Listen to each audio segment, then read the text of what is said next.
Injured horse led a lonely cowgirl to a hidden waterfall. What she discovered was unbelievable. The morning air was sharp and brittle, the kind that clung to the skin and made every breath taste of dust and silence. Beyond the wide stretch of prairie, the land lay quiet, its emptiness broken only by the sound of an old wooden windmill turning slow against a pale sky. The ranch had long since lost its laughter, its fences leaning tired, its barn door hanging half open as if no one cared enough to fix it. Out front, a saddle sat on the porch rail, weathered from years of use, but untouched for weeks. That was where she stood, a young cowgirl with eyes that carried both strength and a heaviness she never spoke about. Her name was Marries, though few in town remembered her that way anymore. They only saw the girl who stayed behind after her parents passed, keeping the land alive with little more than willpower and stubborn grit. She pulled her coat tighter and stepped off the porch, boots crunching the frosted ground. Her horses had been restless in the night, and she meant to check the pasture before the sun lifted. Her face was pale, framed by strands of dark hair that slipped free of her braid. She walked with the kind of weariness that comes from nights spent alone, listening to coyotes howl in the distance, wondering if she'd chosen wrong by staying when she could have left. But leaving meant abandoning the last piece of her family, and she couldn't do it. The prairie might be empty, but it was all she had. As she crossed the field, she noticed one of the horses moving strangely near the far fence. It was Shadow, the old gelding her father had broken years ago. His steps faltered, uneven, and when she got closer, she saw the blood at his leg, a long gash dark against his grey coat. He should have been down, but he was pacing, restless, as though something in him fought to guide her somewhere. Marries' chest tightened, fear and tenderness twisting together as she reached for his halter. The horse's body trembled, yet he pulled against her grip, eyes wide, not with pain alone, but with urgency. He wasn't leading her home, he was leading her away, toward the line of cottonwoods that marked the edge of the ranch, where the land dipped and disappeared.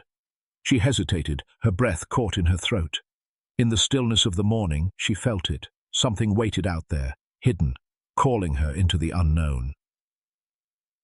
Marries followed Shadow through the thinning trees, her boots sinking into damp earth as the morning light broke in fractured pieces through the branches.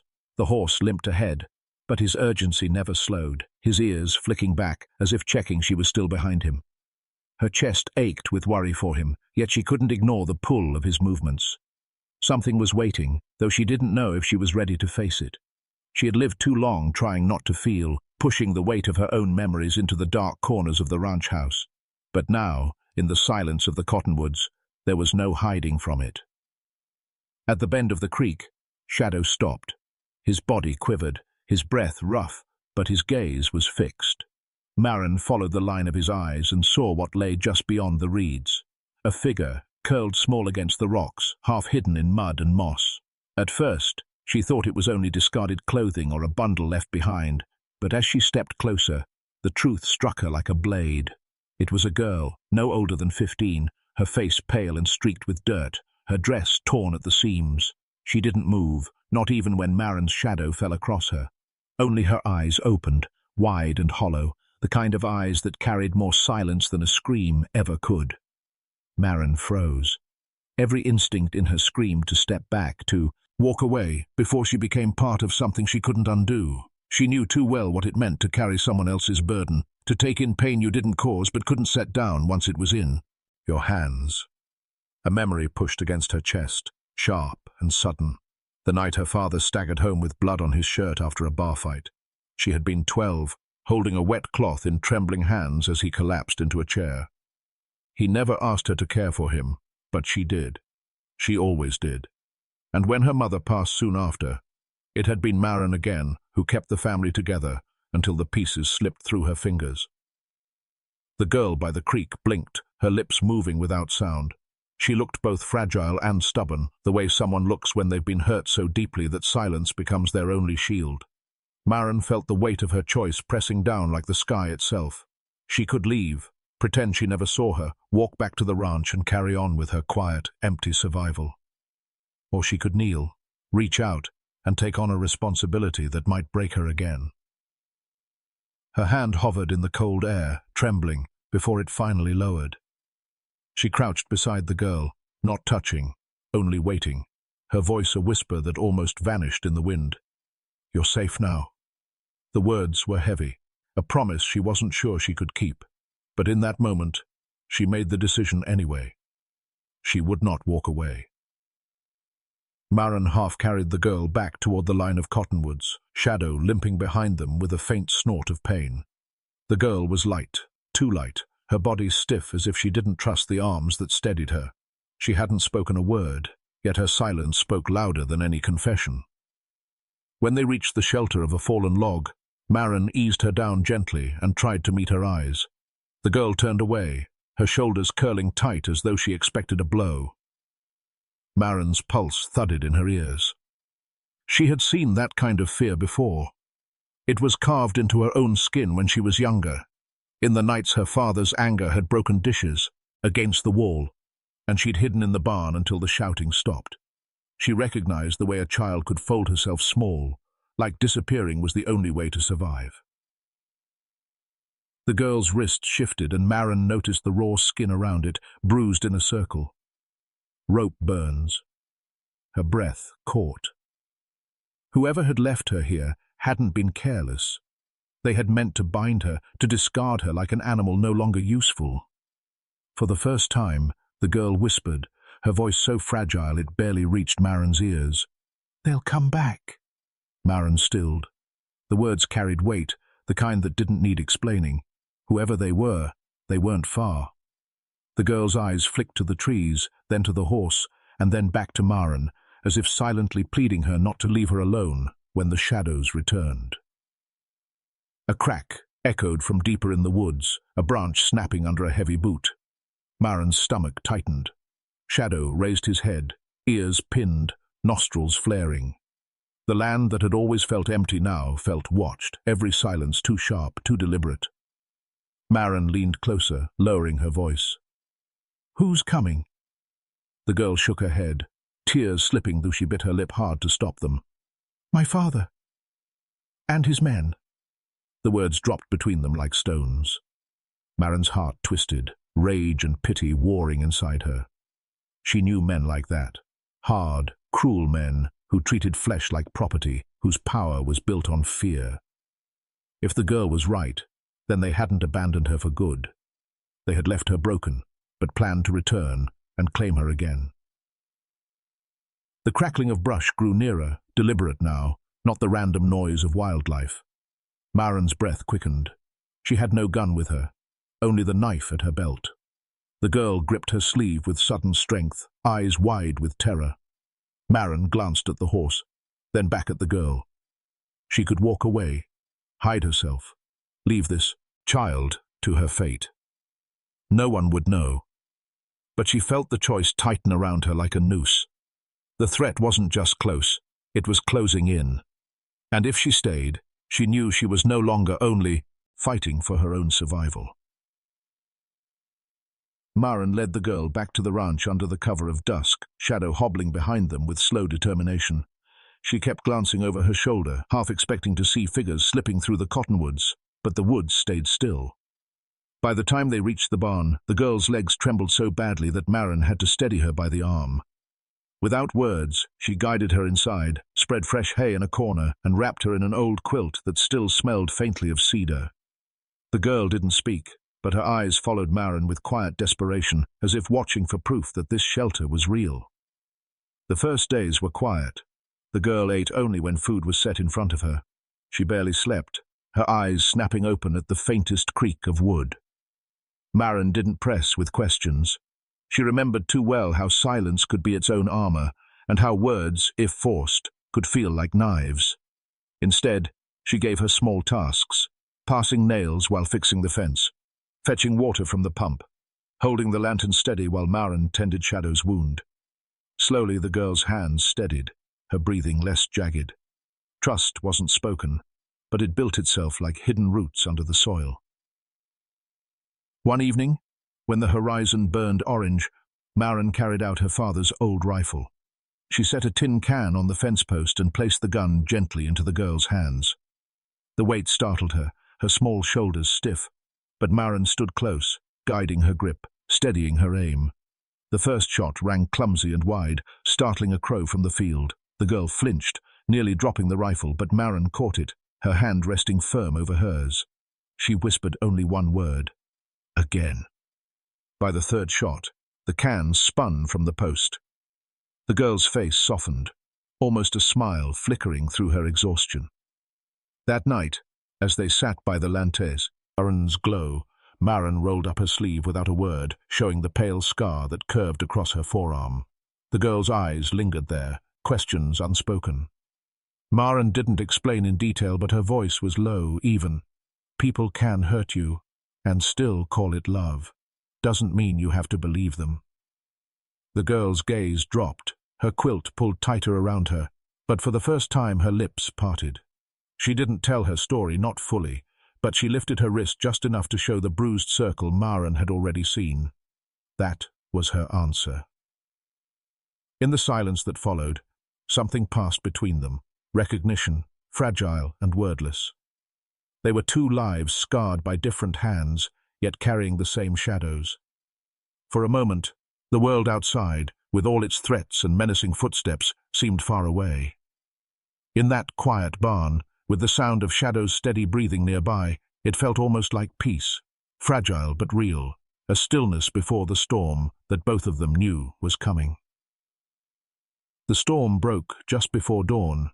The sky growled low, and the wind whipped dust across the ranch as if the land itself sensed what was coming. Elena was already awake, sitting by the fire with her rifle across her knees, when she heard the crunch of hooves on gravel. The sound was wrong. Too many horses, too steady, too certain. She rose slowly, pressing a hand against the injured horse's neck for calm. Its ears pinned back, nostrils flaring. It felt the danger before she even saw it. From the ridge above, 6 riders appeared in silhouette, their outlines sharp against the first grey light of morning. Black hats, rifles at their sides, their figures still as vultures perched before circling. The girl stirred from her pallet in the corner, eyes wide, lips parting as if to speak, but no sound coming. She had seen these men before. Elena saw it in the terror blooming across her face. "Stay inside," Elena whispered, though her own voice was trembling. She stepped out into the yard, boots sinking slightly into damp earth, rifle steady in her hands. She had faced storms before, wildfires, even death. But this was different. This time, it wasn't her life she was holding on the line. The leader of the riders, a gaunt man with hollow eyes and a scar that cut across his cheek like a brand, pulled his horse forward. "We're here for what's ours," he said, his voice carrying down the slope. "Hand over the girl, and maybe we'll let the rest stand." Elena's throat tightened. She knew that voice, faint, buried under years, from a battlefield long past. He had been there, on the other side of the fire, a mercenary who left bodies in the dust. She had lost brothers in that fight. The recognition staggered her like a blow.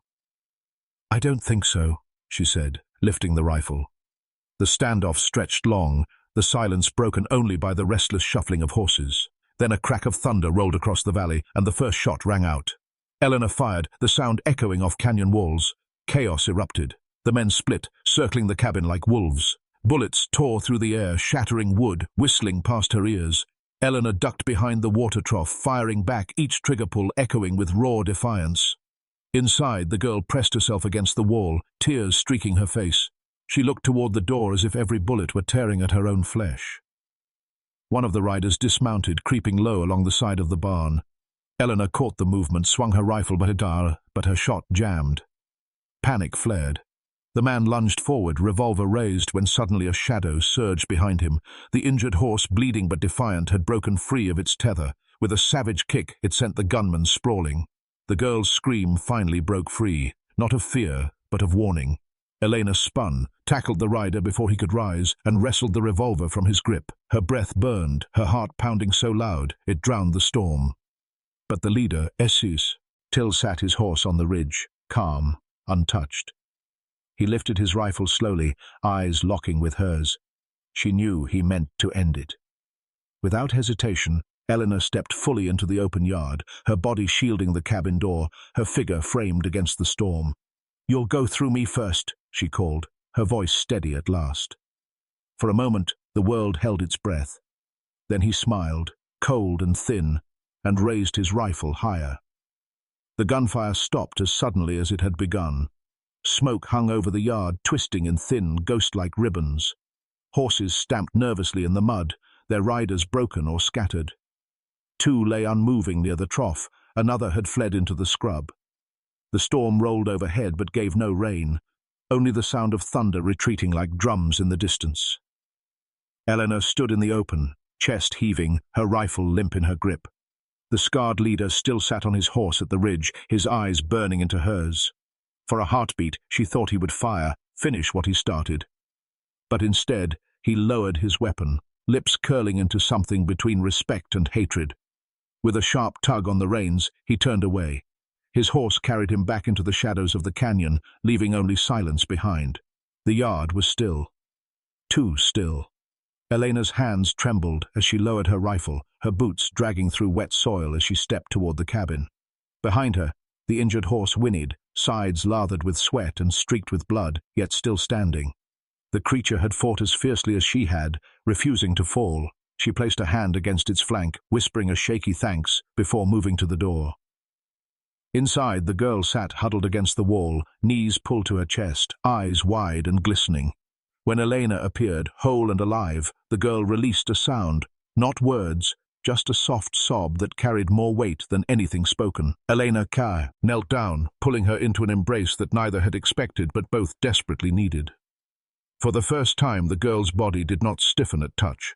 She sank into it, trembling, as though she had finally found ground solid enough to stand on. Eleanor said nothing. There were no words fit for the moment. The room smelled of smoke and blood, the fire low but steady. Outside, the world was quiet again, except for the restless shuffle of the horse and the faraway cry of a hawk circling the ridge. They did not bury the dead until morning. Eleanor worked in silence, her movements steady, the girl following a step behind, carrying stones, fetching water, her small hands trembling but trying. They dug into the cold earth, the thud of the shovel and the scrape of rocks the only sounds between them. No prayers were spoken, no names given. The land would keep its secrets. When the sun rose, pale and weak, the cabin looked different. It was not safer, not free from danger, but it had become something else, a place claimed, defended, marked by survival. Elena stood on the porch, the girl at her side, and for the first time in years, the horizon seemed like more than empty dust. The girl slipped her hand into Eleanor's, tentative but real. Eleanor's throat tightened, but she didn't pull away. Together they stood in silence, watching the scarred sky clear into morning. Seasons slipped past the cabin like pages in a weathered book. The land changed its face. Winter's frost gave way to spring rains, wildflowers pushing through stone, then the heavy heat of summer humming with cicadas. Elena and the girl lived through it all, side by side, shaping a life from silence. What began as fear softened into rhythm, mornings by the fire, evenings tending to the injured horse who, though scarred, healed enough to walk the meadow again. The girl no longer hid in corners. She moved with quiet purpose, carrying buckets, brushing the horse, sometimes humming a tune under her breath when she thought no one was listening. She did not speak of where she had come from, or the men who once aimed her, and Eleanor never asked. Some wounds did not need reopening. Survival was enough. Eleanor herself changed in ways she could not name. Loneliness, once heavy as stone, began to lift in small pieces. She laughed once, startled by the sound, when the girl spilled flour across the table and wrinkled her nose in mock annoyance. It was not joy, as others might know it, but it was something, a quiet thread, stitching her back into life. On the ridge, a grave marked with rough stones remained, weathered by rain. Eleanor often stood there at dusk, hat in her hands, eyes on the horizon. She did not mourn those she buried, only the years she had lived with nothing but her own silence. Now she was not alone. One evening, as the sun dipped low and the waterfall shimmered gold in the distance, Elena and the girl shared bread at the table. No words were spoken, none were needed. The sound of rushing water carried through the canyon, steady and eternal, as though the land itself remembered. And when the last light faded, it seemed to Elena that survival was not the end of the story. It was the beginning. The girl reached for her hand, and in the gathering dark, Elena understood. Sometimes the most unbelievable thing is not what you find, but what chooses to stay.